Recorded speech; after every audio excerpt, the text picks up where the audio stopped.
المآذن. بسم الله والحمد لله وصلى الله وسلم على رسول الله.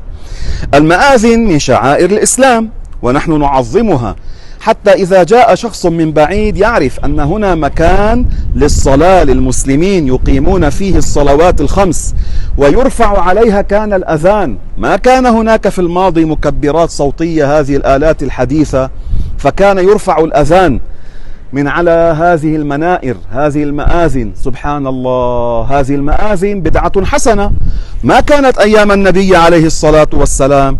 فهذا يدل أحبابي أن من البدع قسمان: بدعة هدى وبدعة ضلالة، بدعة حسنة وبدعة قبيحة. هذه توافق ما كان عليه رسول الله صلى الله عليه وسلم، توافق القرآن والسنة والإجماع، إذن يقال لها بدعة حسنة. وأما ما خالف ما كان عليه النبي الأعظم صلى الله عليه وسلم، ما خالف القرآن، ما خالف السنة النبوية الثابتة، ما خالف الإجماع، فهو بدعة ضلالة.